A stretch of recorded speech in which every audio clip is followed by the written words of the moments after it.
kasih sejati. Kemanakah kami berseru saat badai datang menderu? Yang kami tahu hanya Kau yang mampu pulihkan segala sesuatu. Kami perlukan keajaiban-Mu, kami butuhkan sentuhan tangan-Mu. Kami tak dapat jalan sendiri, kami perlu Kau Tuhan.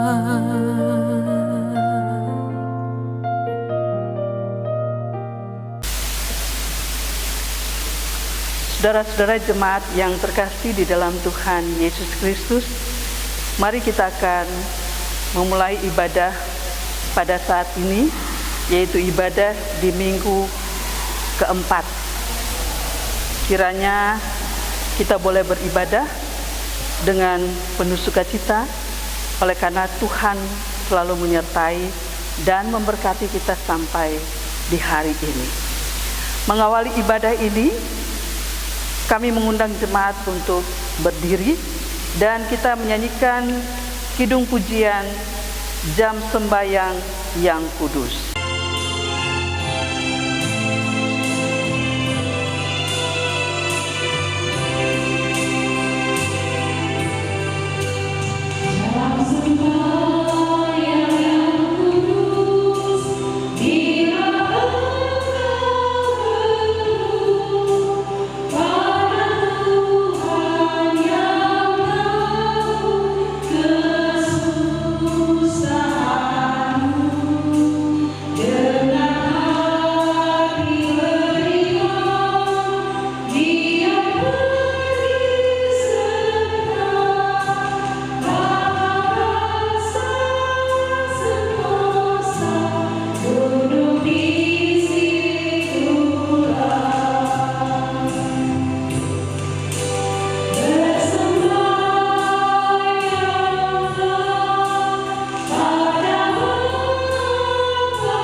Jemaat terkasih, mari kita tabiskan ibadah kita pada saat ini.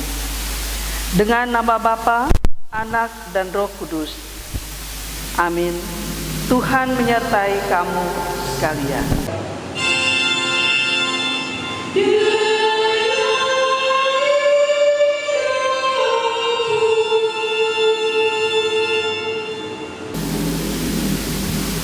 Jemaat Tuhan, nats pembimbing pada saat ini terdapat di dalam kitab Filemon pasal 1 ayat 6 yang berkata, "Dan aku berdoa agar persekutuanmu di dalam iman turut mengerjakan pengetahuan akan yang baik di antara kita untuk Kristus." Jemaat dipersilakan duduk.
Saudara-saudara yang terkasih di dalam Tuhan, mari kita akan mendengarkan hukum Allah. Karena itu, sebagai orang-orang pilihan Allah yang dikuduskan dan dikasihinya, kenakanlah belas kasihan, kemurahan, kerendahan hati, kelemah lembutan dan kesabaran. Sabarlah kamu seorang terhadap yang lain, dan ampunilah seorang akan yang lain apabila yang seorang menaruh dendam terhadap yang lain. Sama seperti Tuhan telah mengampuni kamu, kamu perbuat jugalah demikian. Dan di atas semuanya itu kenakanlah kasih sebagai pengikat yang mempersatukan dan menyempurnakan. Hendaklah damai sejahtera Kristus memerintah dalam hatimu, karena untuk itulah kamu telah dipanggil menjadi satu tubuh. Dan bersyukurlah, hendaklah perkataan Kristus diam dengan segala kekayaannya di antara kamu, sehingga kamu dengan segala hikmat mengajar dan menegur seorang akan yang lain, dan sambil menyanyikan mazmur dan puji-pujian dan nyanyian rohani, kamu mengucap syukur kepada Allah di dalam hatimu. Dan segala sesuatu yang kamu lakukan dengan perkataan atau perbuatan, lakukanlah semuanya itu dalam nama Tuhan Yesus, sambil mengucap syukur oleh Dia kepada Allah Bapa kita. Jemaat yang terkasih di dalam Tuhan, mari kita masuk di dalam pengakuan dosa. Jemaat yang dikasihi Tuhan, setelah kita mendengar pembacaan tata hidup baru, pada kenyataannya kita tidak dapat melaksanakan semua itu dengan sempurna. Hal itu juga dinyatakan dalam surat pertama Yohanes pasal 1 ayat 8 sampai dengan 10. Demikian bunyinya: jika kita berkata bahwa kita tidak berdosa, maka kita menipu diri kita sendiri dan kebenaran tidak ada di dalam kita. Jika kita mengaku dosa kita, maka Ia adalah setia dan adil, sehingga Ia akan mengampuni segala dosa kita dan menyucikan kita dari segala kejahatan. Jika kita berkata bahwa kita tidak ada berbuat dosa, maka kita membuat Dia menjadi pendusta dan firman-Nya tidak ada di dalam kita. Sebab itu, marilah kita merendahkan diri di hadapan Tuhan sambil mengaku dosa kita kepada-Nya. Ya Tuhan, Bapa kami di sorga, kami mengaku dengan segenap hati kami bahwa kami ini adalah orang-orang berdosa yang selalu bertindak tidak sesuai dengan kehendak Tuhan. Kami sama seperti domba yang sesat, masing-masing mengikuti jalannya sendiri. Kami tidak melakukan apa yang seharusnya kami lakukan. Kami lebih suka melakukan apa yang Engkau larang. Kami mengaku jika Engkau tidak menolong kami, maka kami tidak sanggup melaksanakan perintah-Mu sesuai kehendak-Mu. Kami percaya bahwa Engkau Maha Pengasih dan Penyayang yang tidak menghendaki kami binasa, melainkan supaya kami bertobat dan meninggalkan segala sesuatu yang tidak Engkau kehendaki, lalu hidup di dalam keselamatan. Karena itu kami mohon, ampunilah dosa kami ya Tuhan Yesus, Anak Domba Allah yang mengangkut dosa isi dunia. Kasihani dan baharuilah hati kami, agar kami layak disebut anak-anak Tuhan. Amin.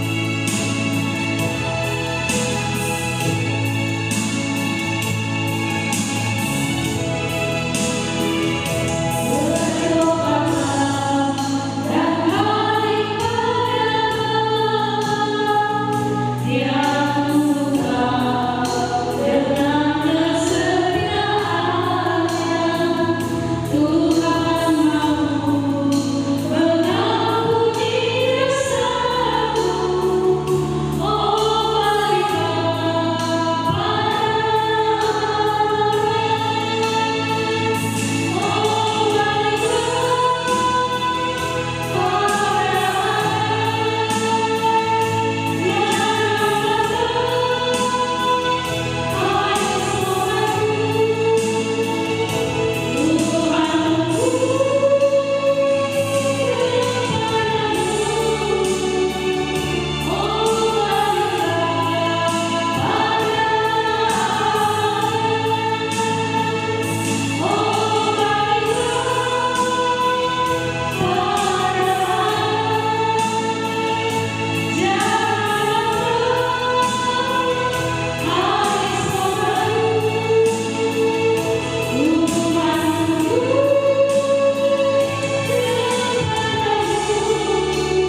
Jemaat Tuhan, setelah kita mengaku dosa kita, maka ada berita pengampunan dosa dan berita anugerah dari Allah.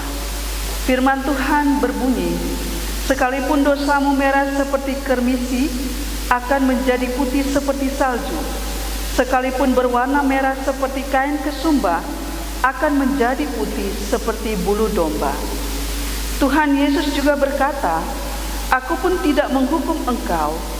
Pergilah dan jangan berbuat dosa lagi mulai dari sekarang. Maka barang siapa yang telah mengaku dosanya dengan tulus ikhlas di hadapan Tuhan Allah, kami sebagai hamba Yesus Kristus memberitakan bahwa dosa kita semua sudah diampuni demi nama Allah Bapa dan Anak dan Roh Kudus. Amin.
Saudara-saudara yang terkasih di dalam Tuhan, mari kita berdoa sebelum kita membaca firman Tuhan. Kita berdoa. Ya Allah, ya Tuhan kami bersyukur atas pimpinanmu dalam kehidupan kami, sehingga kami boleh memasuki minggu yang baru, minggu keempat di bulan November ini. Terima kasih Tuhan untuk semua yang Tuhan boleh buat dalam kehidupan kami. Dan melandasi seluruh rangkaian ibadah kami di pagi ini, kami mohon kepadamu ketika kami akan membaca firman-Mu pada saat ini dan sebentar kami akan merenungkannya. Tuhan memberkati kami dengan kuasa Roh Kudus, supaya firman Tuhan pada saat ini boleh kami pahami dan mengerti, dan kami boleh mewujudkan dalam kehidupan kami ke depan. Inilah masing-masing kami Tuhan, berfirmanlah kepada kami karena kami siap mendengarkan firman Tuhan. Amin. Saudara-saudara jemaat yang terkasih di dalam Tuhan Yesus Kristus, bagian firman Tuhan pada saat ini terdapat di dalam 2 Tesalonika pasal 3 ayat pertama sampai dengan ayatnya yang ke-15. Kita akan membaca bagian firman Tuhan ini secara berbalasan. Saya akan mengawalinya dengan ayat yang ganjil dan saudara-saudara jemaat ayat yang genap dan seterusnya sampai pada ayat yang ke-15 kita akan membaca bersama-sama. Firman Tuhan pada saat ini 2 Tesalonika pasal 3 ayat 1 sampai dengan ayat yang ke-15 berkata, berdoa dan bekerja.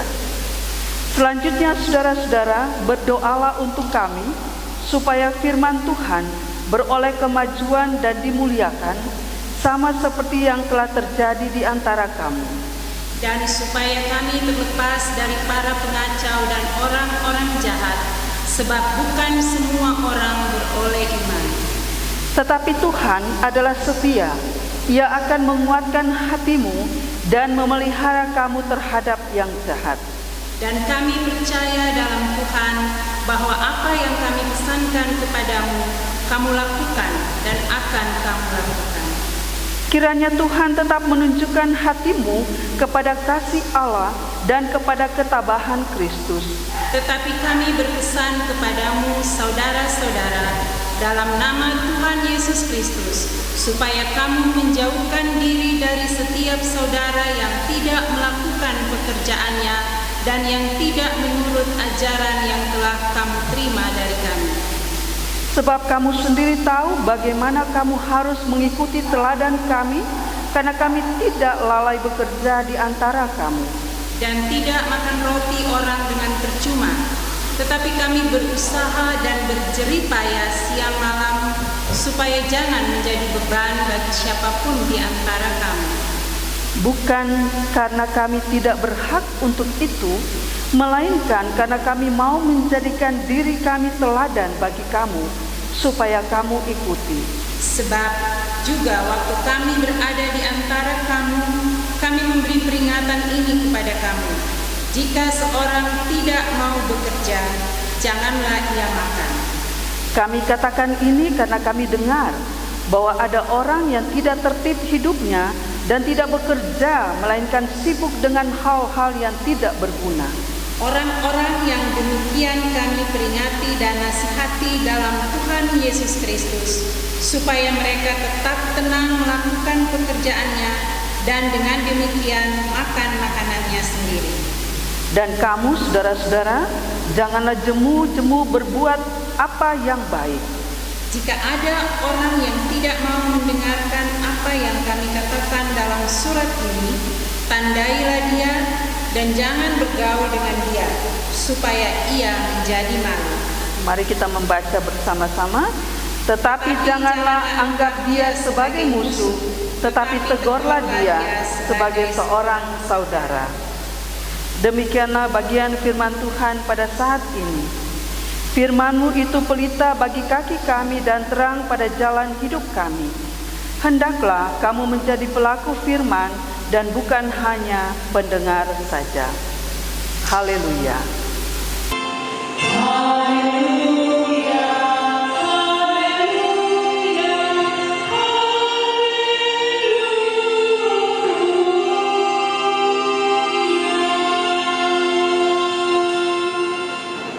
Jemaat yang dikasihi Tuhan, marilah kita membawa persembahan syukur kita dengan mengingat apa yang dikatakan oleh Paulus dalam 2 Korintus 9 ayat 7. Demikian bunyinya.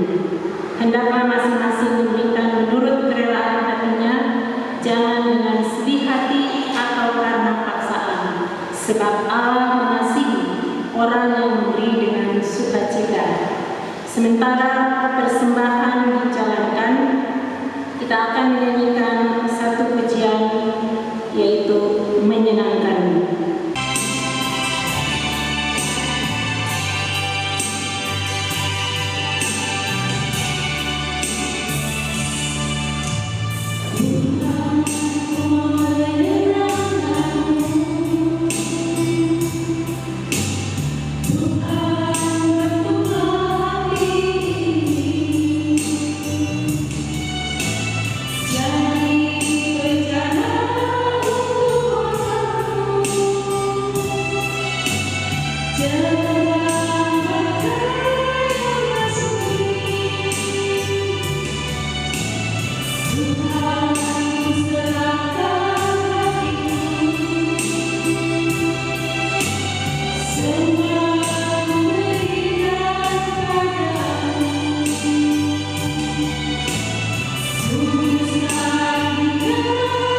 Mari kita berdoa.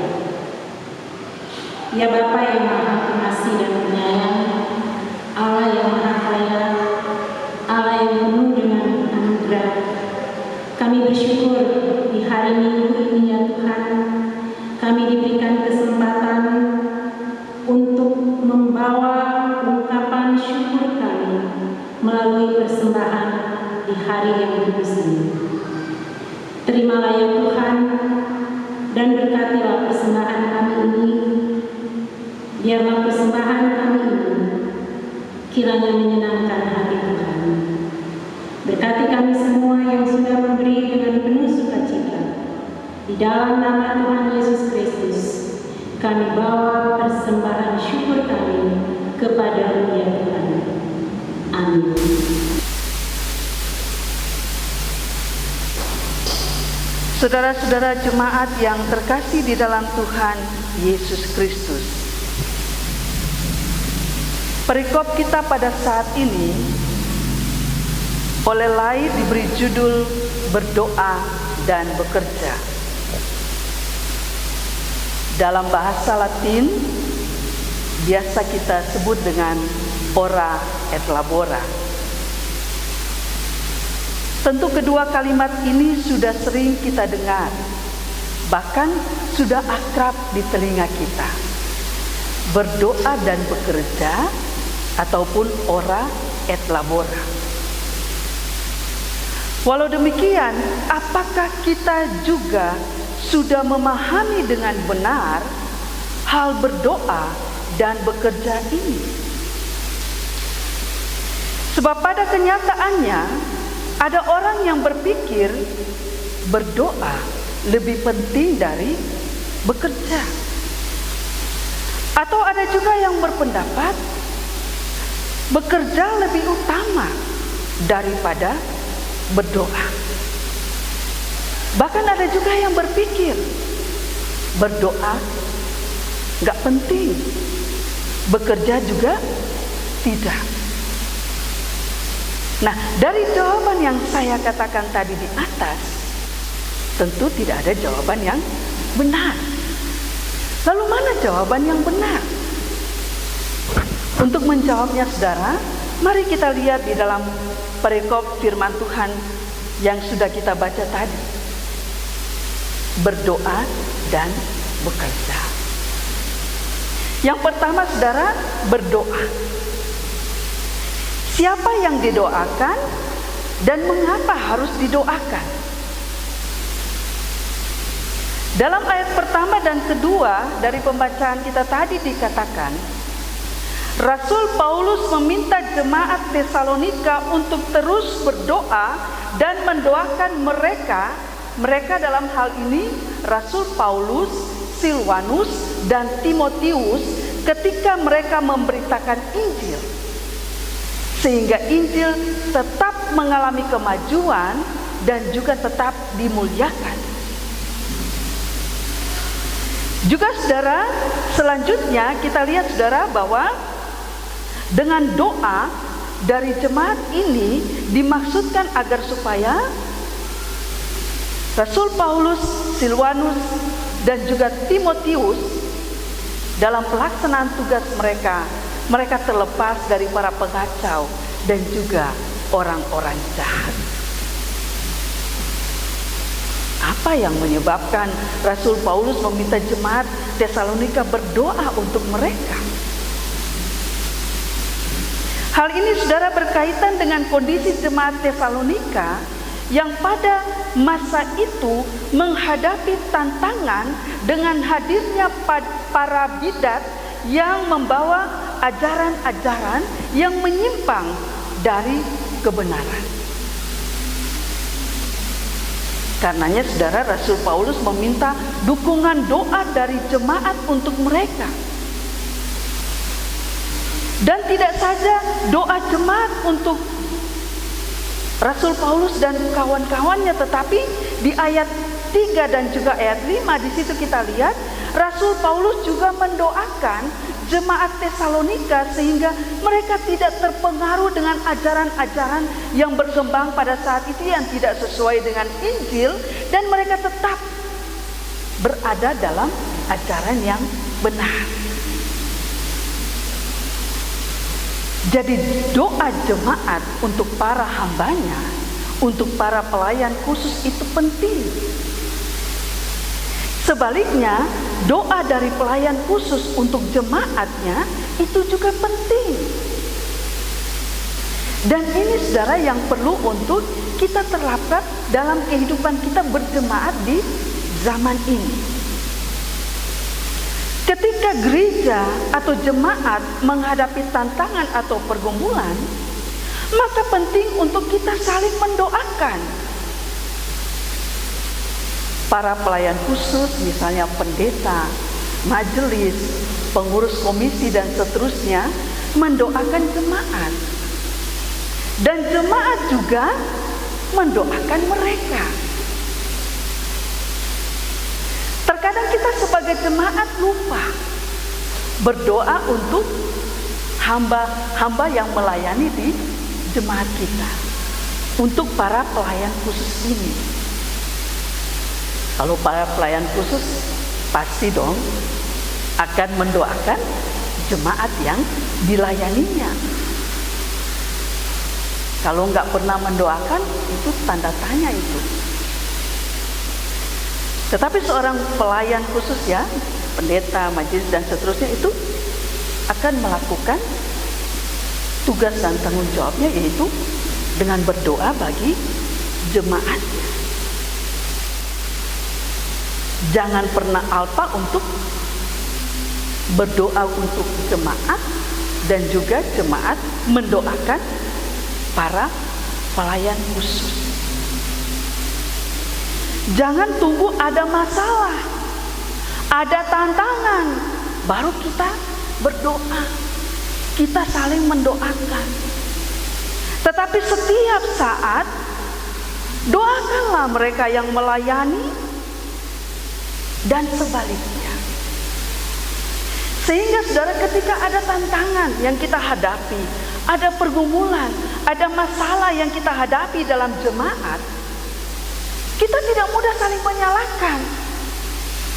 Itu tuh, oh karena dia nih, ini gara-gara ini nih, ini karena program ini. Kita tidak mudah seperti itu, saudara.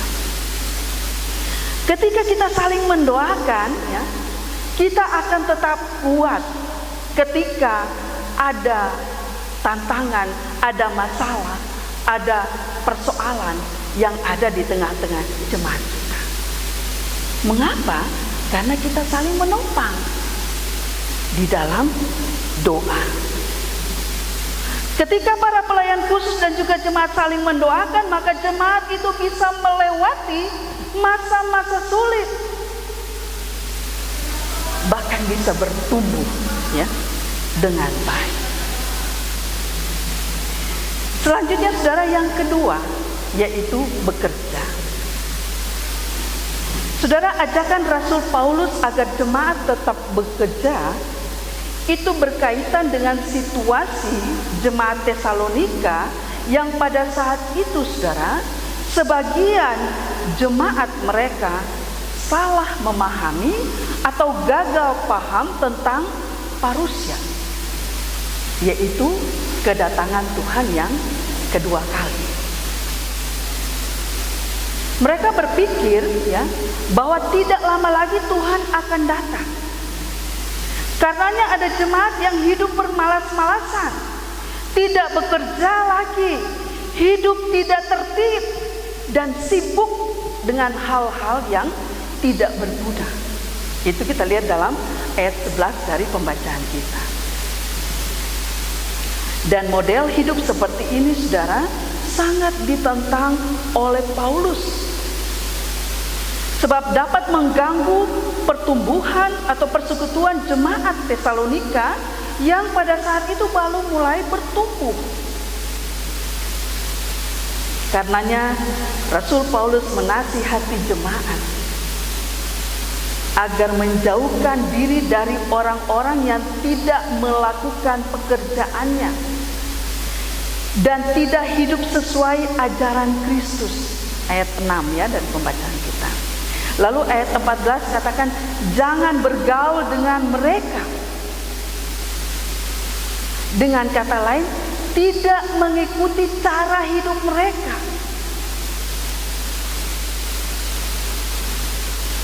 Pada ayat 10 kita lihat Rasul Paulus katakan, orang yang tidak bekerja jangan diberi makan.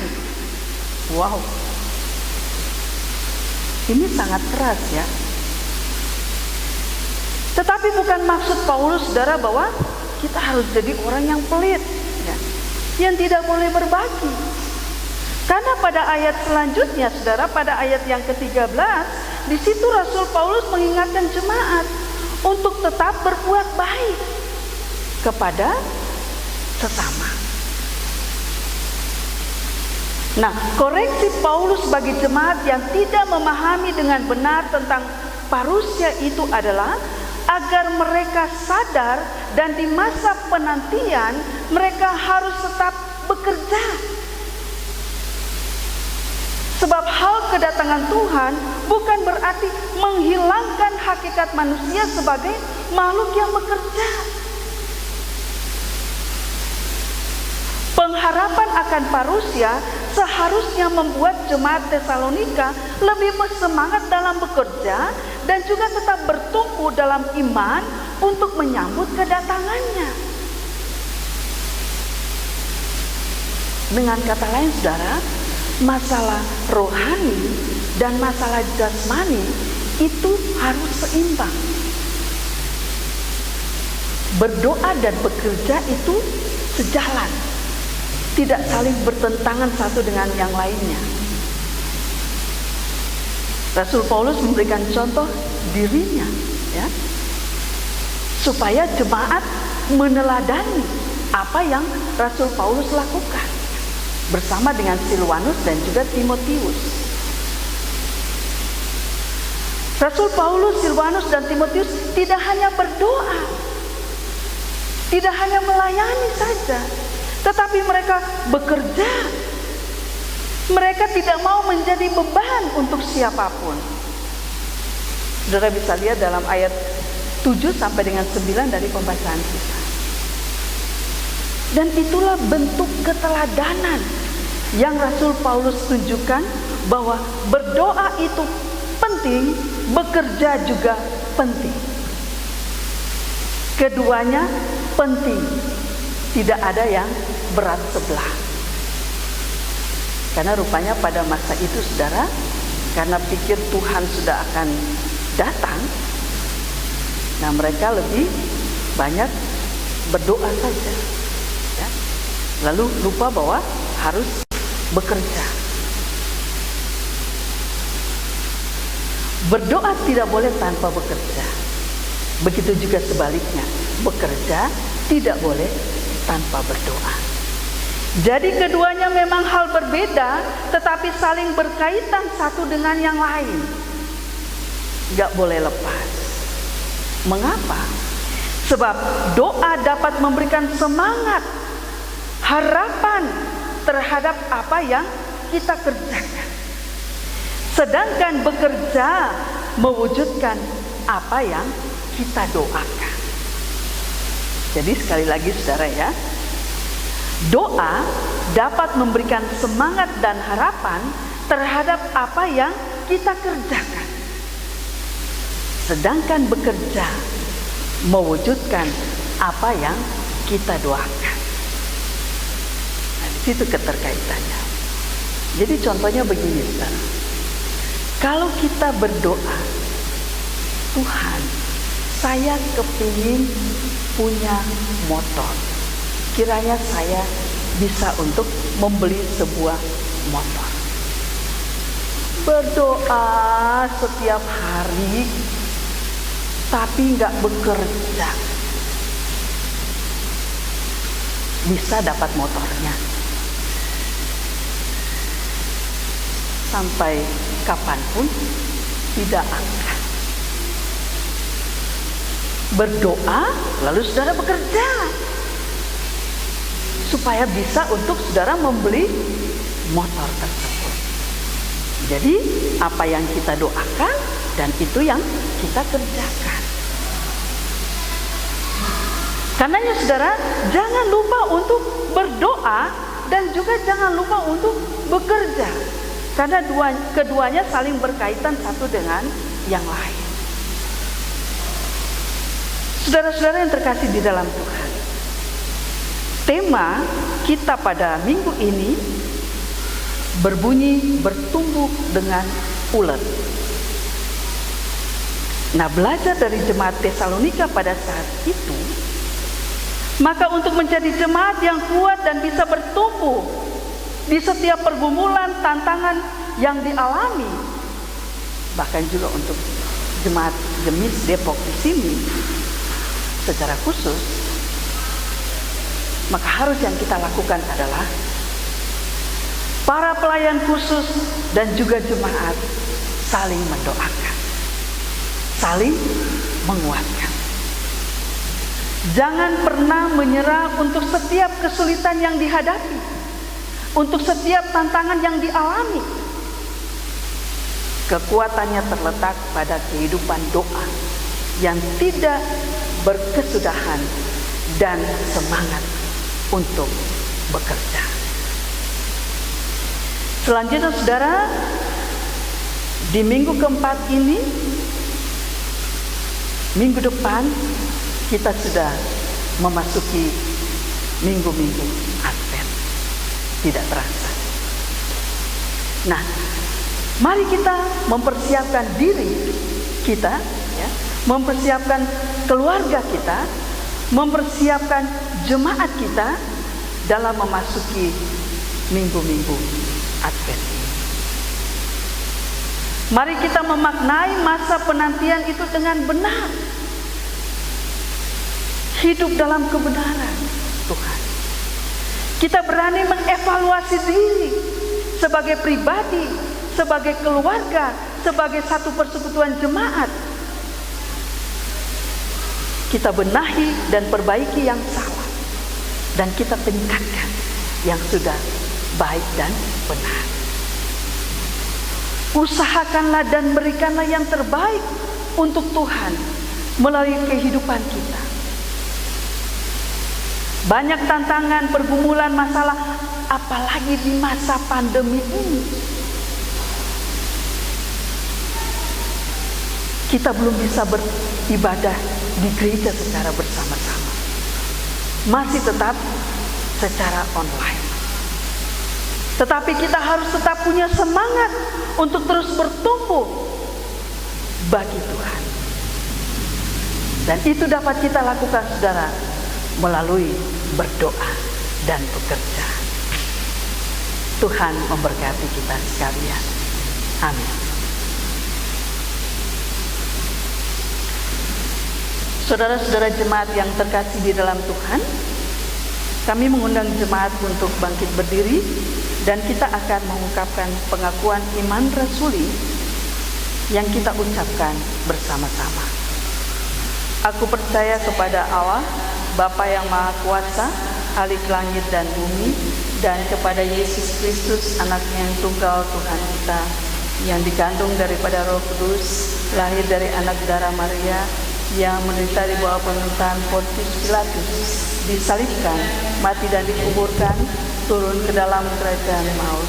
Pada hari yang ketiga, bangkit pula dari antara orang mati, naik ke surga, duduk di sebelah kanan Allah, Bapa yang Maha Kuasa, dan akan datang dari sana untuk menghakimi orang yang hidup dan yang mati. Aku percaya kepada Roh Kudus, gereja yang kudus dan am, persekutuan orang kudus, pengampunan dosa, kebangkitan daging, dan hidup yang kekal.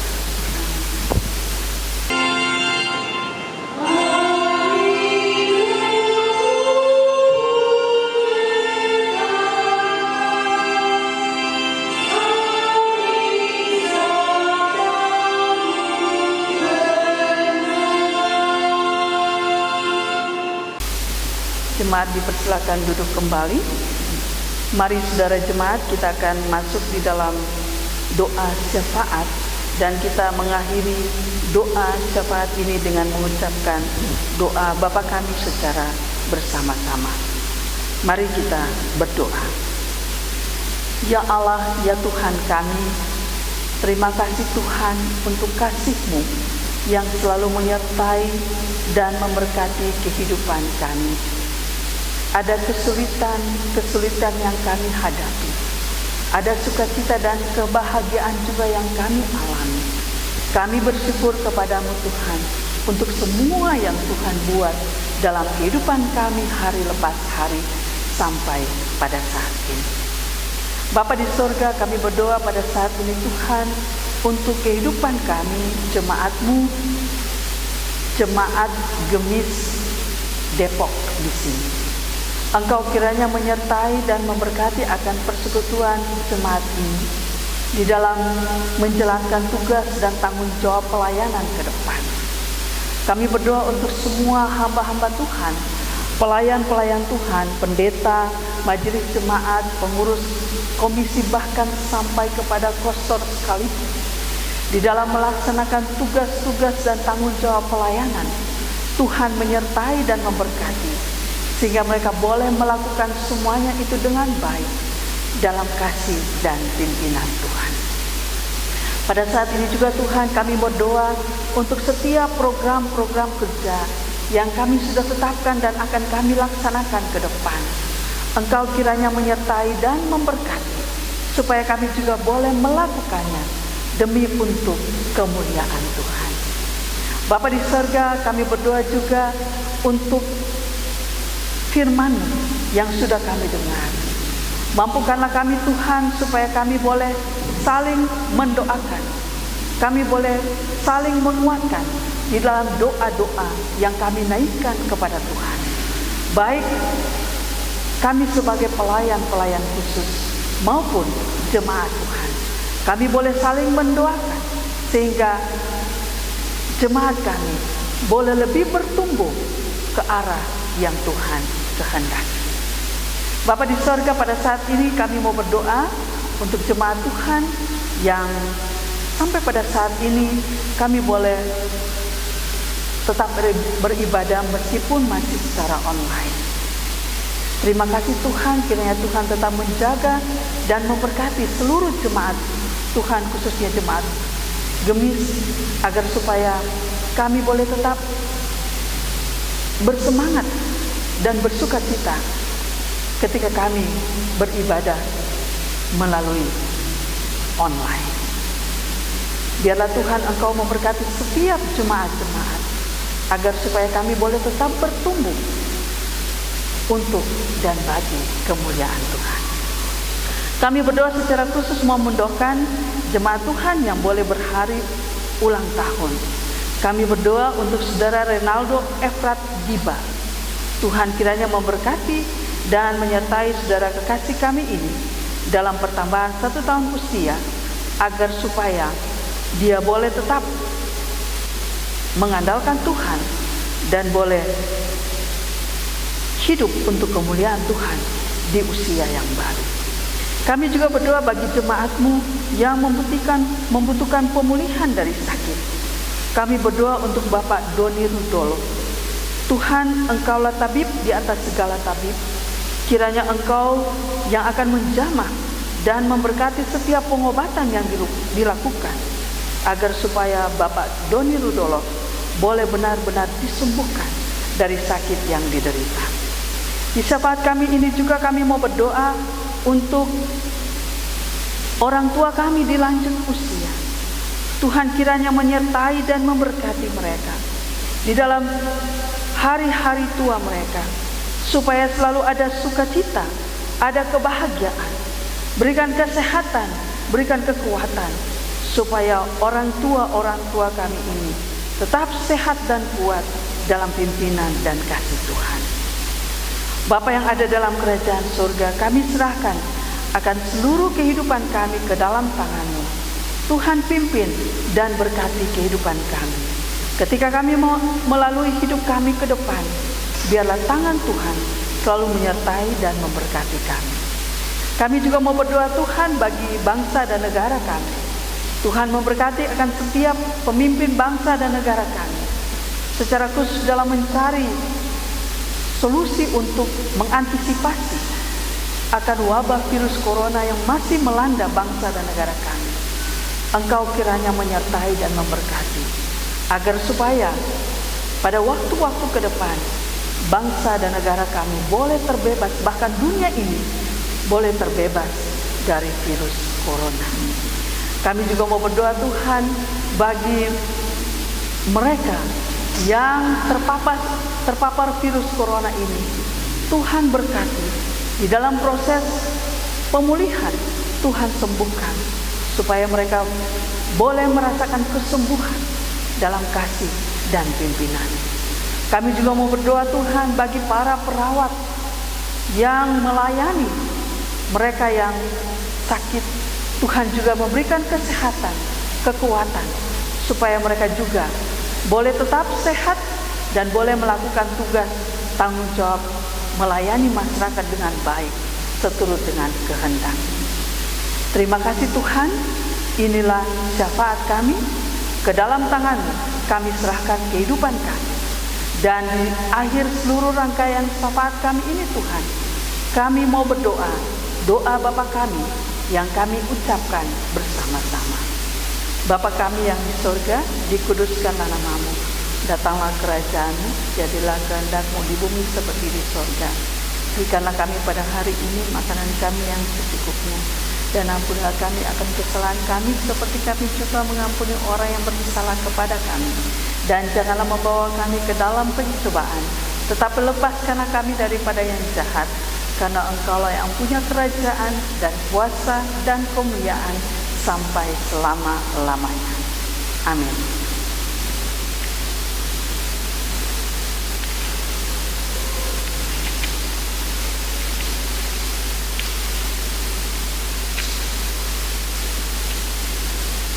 Saudara-saudara yang terkasih di dalam Tuhan Yesus Kristus, kita akan mengakhiri ibadah pada saat ini.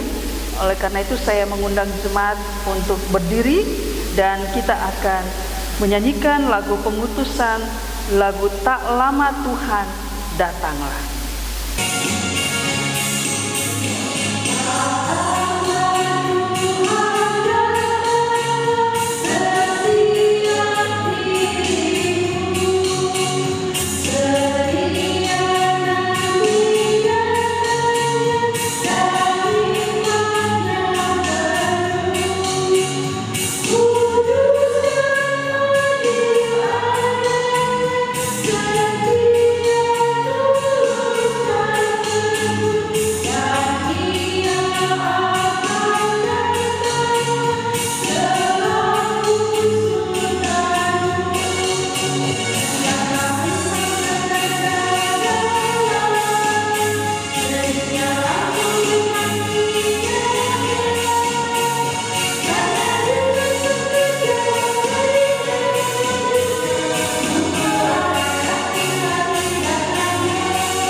Saudara-saudara jemaat yang terkasih di dalam Tuhan,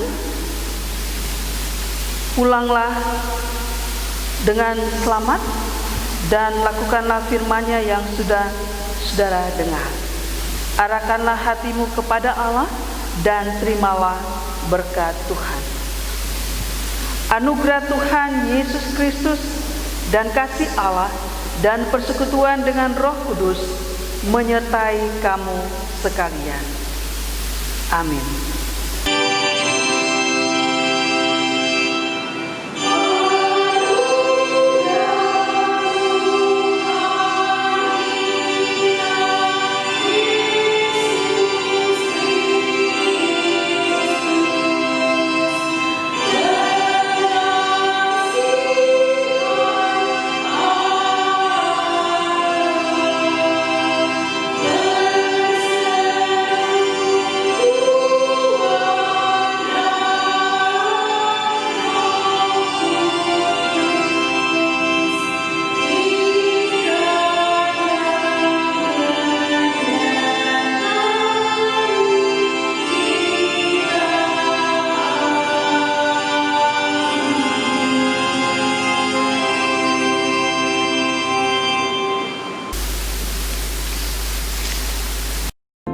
Tiada yang lain, oh Engkau selalu besertaku.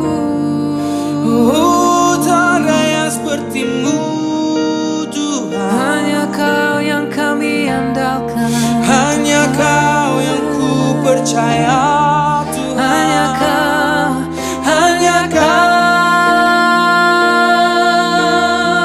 Satu-satunya yang ku andalkan, Satu-satunya yang ku percaya. Engkau sumber kekuatan, sumber pengharapan, sumber kedamaian.